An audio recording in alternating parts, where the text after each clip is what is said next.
Please വലിയ അഖിലമ്മയുടെ ഇറക്കി വിട്ടാ നമുക്ക് മറ്റൊരിടത്തേക്ക് പോവാം. അതല്ലേ നല്ലത്? ശരി, നമുക്ക് തൃച്ചംബരത്തേക്ക് തന്നെ പോവാം. സന്തോഷമായില്ലേ? വാ.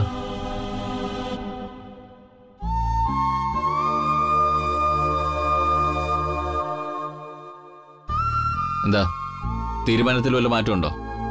ഉണ്ട്. ആദ്യം തൃച്ചംബരത്തേക്ക്, അതിനുശേഷം മാറ്റം അനിവാര്യമാണെങ്കിൽ മാറണം. ശരി, എന്നാ ഇനി സമയം കളയണ്ട, നമുക്കറിയാം. ബാഗെല്ലാം എടുത്തു.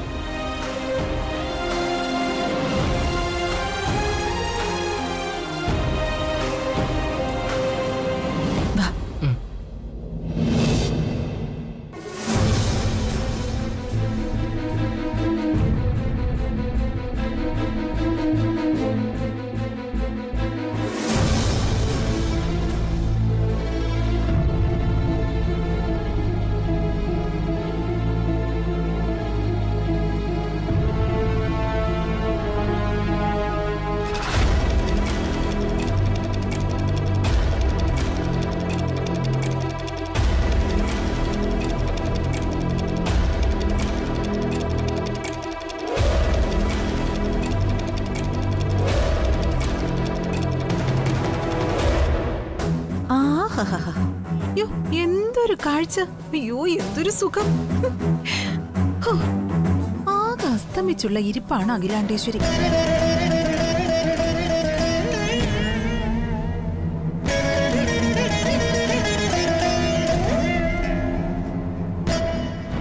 വിലാസിനി, ഇതാണ് നിനക്ക് ഇറങ്ങിക്കളിക്കാനുള്ള കോർട്ട്. ഇനിയുള്ള നിന്റെ പ്രകടനം പോലിരിക്കും എതിരാളികളുടെ തകർച്ച. എരുത്തിയിൽ എണ്ണ ഒഴിക്കാൻ കിട്ടുന്ന ഈ അസുലഭ അവസരം നഷ്ടപ്പെടുത്തിയാൽ അത് തീരാ നഷ്ടായി പോവും. ചെന്ന് കുത്തി ഇളക്കാകില്ലേ?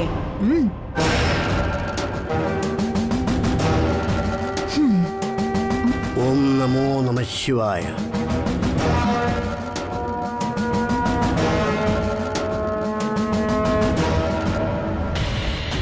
ഇയാളെന്താ ഇപ്പൊ ഇവിടെ? അങ്ങനെ ഒരു കാര്യമില്ലാതെ ഇയാൾ വരാറില്ലല്ലോ. ഇനി അഖില വിളിച്ചു വരുത്തിയതായിരിക്കോ?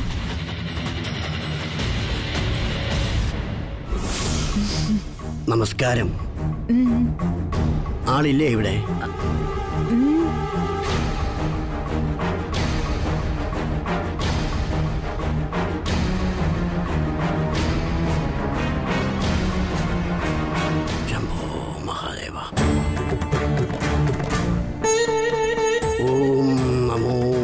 ശിവായ. നമസ്കാരം ഗുരുജി. നമസ്കാരം.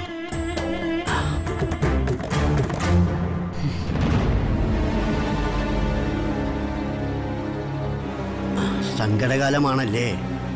എല്ലാം ഈശ്വര നിശ്ചയം. അവന്റെ തീരുമാനം മനുഷ്യ നിശ്ചയത്തിന് അതീതമാകയാൽ അത് ഉൾക്കൊള്ളുകയല്ലാതെ മറ്റു മാർഗമൊന്നുമില്ല നമുക്ക്.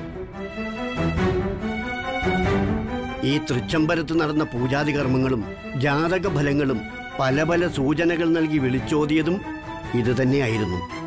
കല്യാണിയാണ് ഇവിടത്തെ ആനന്ദിനോട് ചേരേണ്ടത്. അത് വിധി നിശ്ചയം. ഞാൻ പറഞ്ഞില്ലേ, മനുഷ്യന്റെ തീരുമാനങ്ങൾക്ക് അതീതമാണ് മുകളിലുള്ള ഒരാളിന്റെ തീരുമാനം. ശരിയായിരിക്കാം. ജാതകം 10-ന് 10 പൊരുത്തം പറയുമായിരിക്കും. പൂജാകർമ്മങ്ങളും ഫലം പറയലുകളും അവളുടെ നേരെയാവും സൂചനകൾ നൽകുന്നത്. പക്ഷേ തൃച്ചംബരത്തിന്റെ അന്തസ്സും പ്രൗഢിയും പാരമ്പര്യവും എച്ചിൽ പാത്രം കഴുകുന്നവളുടെ ജീവിതത്തോട് ഒരിക്കലും പൊരുത്തപ്പെടില്ല ഗുരുജി. പൊരുത്തപ്പെടാൻ സമ്മതിക്കില്ല ഈ അഖിലാണ്ടേശ്വരി. ആനന്ദിന് ചിലപ്പോ അവളെ യോജിച്ചവളായി തോന്നാം. പക്ഷെ തൃച്ചംബരത്ത് അഖിലാണ്ടേശ്വരി അവളെ മരുമകളായിട്ട് സ്വീകരിക്കില്ല, അതുറപ്പാണ്.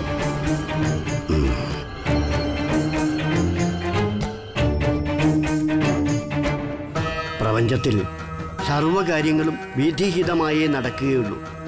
അതിനെ വാശി കൊണ്ടോ സമ്പത്ത് കൊണ്ടോ സ്വാധീനം കൊണ്ടോ ജയിച്ചിട്ടില്ല ഇന്നേവരെ ആരും.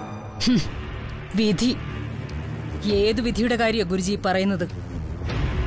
എന്റെ കൂടെയുള്ള, ഞാൻ വിശ്വസിച്ച് എന്നോട് ചേർത്ത് നിർത്തിയ എന്റെ മകൻ എന്നെ ചതിക്കുക മാത്രമാ ചെയ്തേ. അതൊക്കെ വിധിയാണെന്ന് പറഞ്ഞ് സമാധാനിക്കാൻ എനിക്ക് പ്രയാസമുണ്ട് Guruji. I am very sorry. ഞാൻ മുമ്പേ പറഞ്ഞില്ലേ, സംഭവിക്കാനുള്ളതെല്ലാം സംഭവിക്കുമെന്ന്. ക്ഷേത്രകുളത്തിൽ നിന്നെടുത്ത സ്ഫടിക ശിവലിംഗം കല്യാണിയുടെ കയ്യിൽ തന്നെ കിട്ടിയത് മഹേശ്വരൻ കാണിച്ച വിധിയുടെ സൂചകമായിരുന്നു. ഇപ്പോഴും ഞാൻ പറയുന്നു, വിധിഹിതമനുസരിച്ചേ നമുക്ക് കഴിയൂ. അതുകൊണ്ട്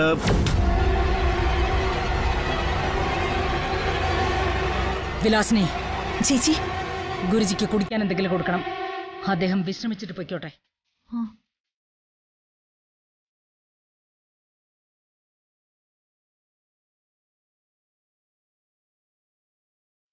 ഗുരുജി ചെല്ലു. എനിക്കിപ്പോ ഒറ്റയ്ക്കിരിക്കാനുള്ള മനസ്സാ. പ്ലീസ്.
നമസ്കാരം. ഗുരുജി, എന്തായി? ഞാൻ പറഞ്ഞേപ്പിച്ച കാര്യം നടന്നായിരുന്നോ? അങ്ങ് പറഞ്ഞതുപോലെയൊക്കെ ഞാൻ സംസാരിച്ചു തുടങ്ങിയതാണ്. പക്ഷേ അതൊന്നും കേൾക്കാനോ ഗ്രഹിക്കാനോ ഉള്ള മാനസികാവസ്ഥയിലല്ല അങ്ങയുടെ ഭാര്യ. സ്ഫടിക ശിവലിംഗത്തിന്റെ തിരുവിളയാടലും അത് കല്യാണിയുടെ കൈകളിൽ തന്നെ എത്തിച്ചേർന്നതിന്റെ വിധിസൂചനയും ചൂണ്ടിക്കാട്ടി ഞാൻ. എന്നിട്ടും അവരുടെ മനസ്സടങ്ങുന്ന ലക്ഷണമില്ല. ക്ഷോഭിച്ച കടലുപോലെയാണ് ഇപ്പോൾ അവരുടെ മനസ്സ്. നിങ്ങളെയൊക്കെ ശത്രുപക്ഷത്തെ അവരിപ്പോൾ കാണുന്നുള്ളൂ.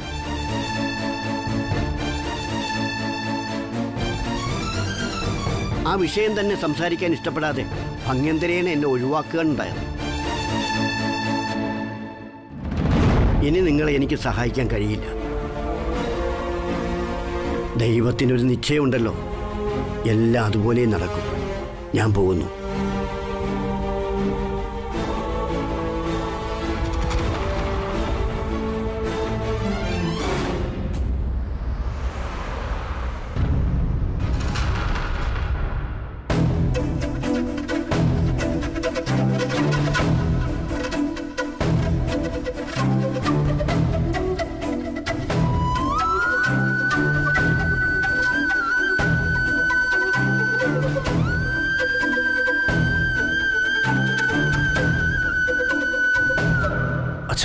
നമ്മളിനി എന്ത് ചെയ്യും? ബ്രോ കല്യാണി കൊണ്ട് ഇപ്പം ഇങ്ങോട്ട് എത്തും. അമ്മ ഇങ്ങനെ തുടരുകയാണെങ്കിൽ. സാർ, ഞാനേതായാലും അകത്തേക്ക് വരുന്നില്ല. മാഡത്തിന്റെ മുഖത്ത് നോക്കാനുള്ള ശക്തി എനിക്കില്ല. നോ, കല്യാണ മണ്ഡപത്തിൽ നടന്നതിനേക്കാൾ ക്രിട്ടിക്കലായ ഒരു മുഹൂർത്തമാണിത്. നമ്മളെല്ലാവരും ഒന്നിച്ചു നിന്നാലേ പറ്റൂ. അതെ ദാസേട്ടാ, അമ്മ ഒരാളേ ഉള്ളൂ മറുപക്ഷത്ത്. ഇവിടെ നമ്മൾ ചിതറിപ്പോവാൻ പാടില്ല. നമ്മൾ ഒരുമിച്ച് നിന്നാൽ അമ്മയുടെ വീറും വശം കുറച്ചെങ്കിലും കുറയും. ബ്രോയും കല്യാണിയും കൺമുന്നിലുണ്ടെങ്കിൽ അത് അമ്മയുടെ വൈരാഗ്യം കുറയ്ക്കുള്ളൂ. അങ്ങനെ ഒരു വിശ്വാസം എനിക്കില്ല നീ കുഞ്ഞെ. 10-26 വർഷമായിട്ട് ഞാൻ കാണുന്നത് ആ മേഡത്തിനെ. അന്യായവും അനീതിയും കണ്ട പൊറുക്കാൻ ആ മനസ്സിന് കഴിയില്ല. എന്റെ മോള് കാണിച്ചത് അന്യായമാ. അതുകൊണ്ട് ദാസേ പ്ലീസ്, ന്യായവും അന്യായവും പറയേണ്ട സന്ദർഭം അല്ലത്. ആനന്ദ് എന്റെയും കൂടെ മകനാ. അഖില അന്യായമായിട്ട് കാണുന്നത് എനിക്ക് ന്യായമാണെങ്കിലും ഞാനല്ലേ ദാസിന് ശമ്പളം തരുന്ന ഗൃഹനാഥൻ? അല്ല സർ, ഞാനത് ഒരതുമില്ല. അത് നമുക്ക് പിന്നീട് സംസാരിക്കാം. നോക്ക്, ഞാനൊരു കാറിന്റെ ഉടമസ്ഥനും നിങ്ങൾ അതിന്റെ ഡ്രൈവറും അല്ലിപ്പോ. കല്യാണം നടന്നു കഴിഞ്ഞ പെണ്ണിന്റെയും ചെറുക്കന്റെ അച്ഛന്മാർ എന്ന് പറഞ്ഞാൽ നമ്മൾ ബന്ധുക്കൾ. അതുകൊണ്ട് ഒരു ഇൻഫ്യൂരിയേറ്റ് ചിന്തയും വേണ്ട. ആദ്യം നമുക്ക് ഈ പ്രശ്നം പരിഹരിക്കാം. ദാസ് വരൂ പ്ലീസ്. അരവിന്ദ്,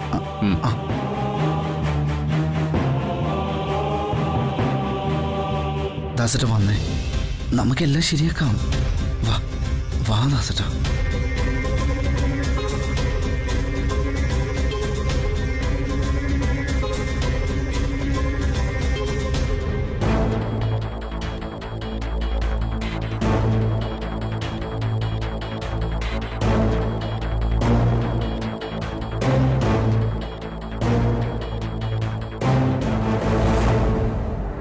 അങ്ങ് നിൽക്കുന്നത് കണ്ടില്ലേ കള്ളക്കൂട്ടങ്ങള്.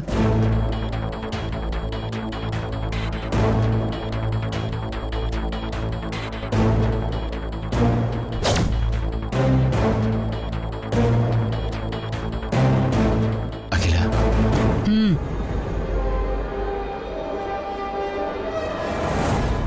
ഇപ്പോ ഇവിടെ വച്ച് എനിക്കൊരു സത്യം അറിയണം. എല്ലാ സത്യവും പുറത്തു വന്നില്ലേ, ഇനി എന്തറിയാൻ?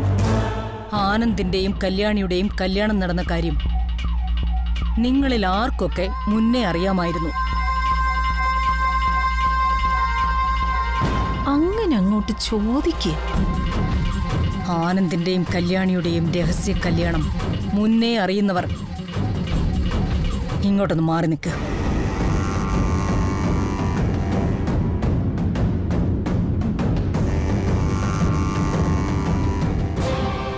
ഇപ്പോഴെങ്കിലും സത്യം പറയുമെന്ന് കരുതുന്നു. ഇനി ആരെങ്കിലും സത്യം മറച്ചു വെക്കാൻ നോക്കിയാൽ ഒരു മനുഷ്യനാണ് എന്നുള്ള കാര്യം ഞാനങ്ങ് മറക്കും.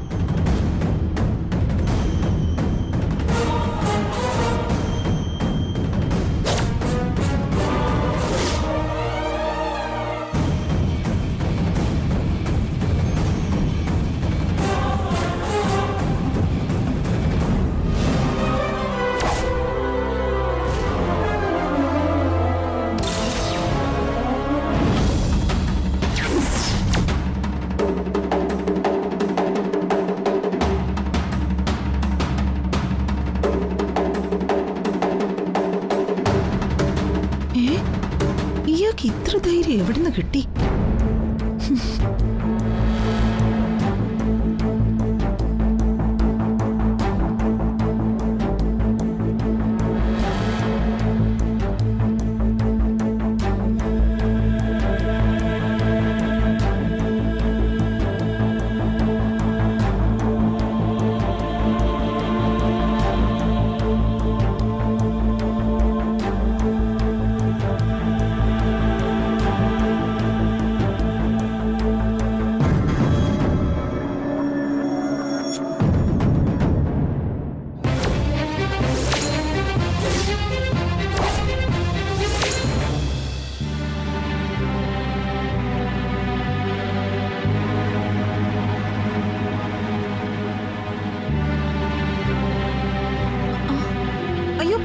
ചേച്ചി, ചേച്ചി എന്തിനാ എന്നെ ഇങ്ങനെ നോക്കുന്നേ? ചേച്ചിയാണ് സത്യം. എനിക്കിങ്ങനെ കല്യാണം നടന്നൊന്നും അറിയില്ല. അറിഞ്ഞിരുന്നെങ്കിൽ ഞാൻ അപ്പൊ തന്നെ ചേച്ചിയെ അറിയിക്കില്ലായിരുന്നോ? അവര് തമ്മിൽ പരസ്പരം ഇഷ്ടമാണെന്നൊക്കെ ഞാൻ ചേച്ചിയോട് വന്ന് പറഞ്ഞതല്ലേ. പിന്നെ ഇവര് തമ്മിൽ കല്യാണം കഴിഞ്ഞിട്ടുണ്ടോന്ന് എനിക്ക് സംശയം ഉണ്ടായിരുന്നു. അതൊന്ന് കൺഫേം ചെയ്തിട്ട് പറയാനിരിക്കുകയായിരുന്നു. പക്ഷേ മണ്ഡപത്തിൽ വെച്ച് കാര്യങ്ങളെല്ലാം ചേച്ചി അറിയുമ്പോഴാ ഞാനും അറിയുന്നത്. സത്യം.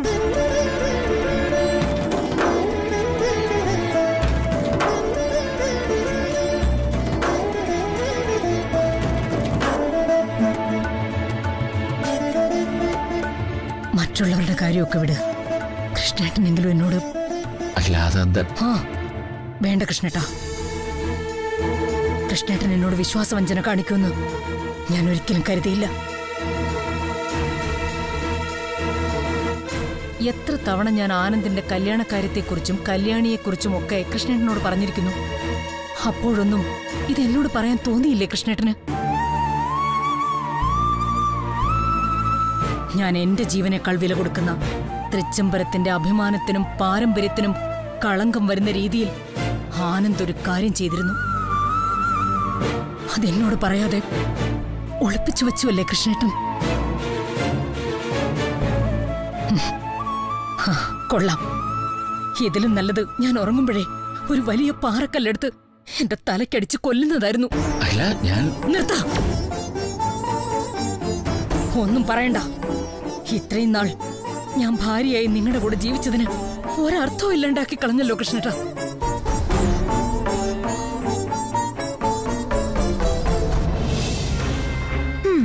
അങ്ങനെ ഈ കുടുംബജീവിതവും കലങ്ങി.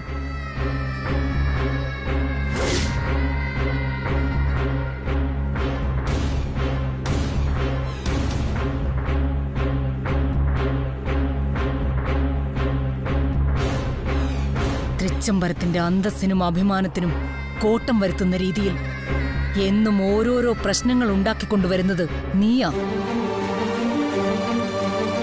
ഇപ്പോ നിന്റെ ചേട്ടനെയും കൂടി നീ കൂടെ കൂട്ടിയോ? ആനന്ദിനുള്ള ഒരു ഉത്തരവാദിത്വമില്ലാതെ വെറും കുട്ടിക്കളിയായി നടക്കുന്നു എന്നായിരുന്നു. അതായിരുന്നു എനിക്ക് നിന്നോടുള്ള പരാതി. പക്ഷേ ഇപ്പൊ എത്രയോ വലിയൊരു വിഷയം എന്നോട് പറയാതെ ഉള്ളിലൊതുക്കി വെച്ച് നീ വലിയൊരു മനുഷ്യനാണെന്ന് തെളിയിച്ചു. അല്ലടാ മോനെ?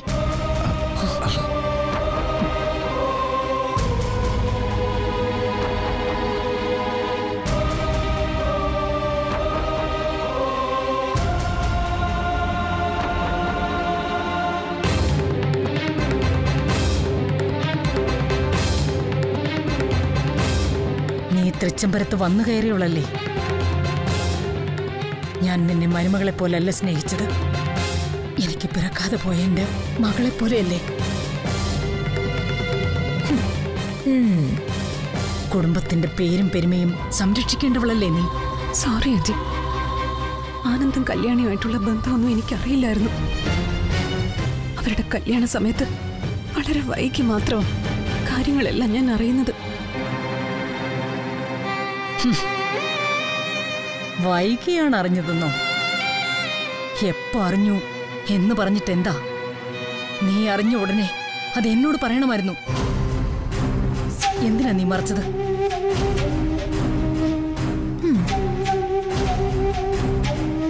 എന്റെ കൂടെ ഉള്ളതുപോലെ നിന്ന് അവസാനം എന്റെ കഴുത്തിലേക്ക് കഠാര കുത്തിയിറക്കിയല്ലേ.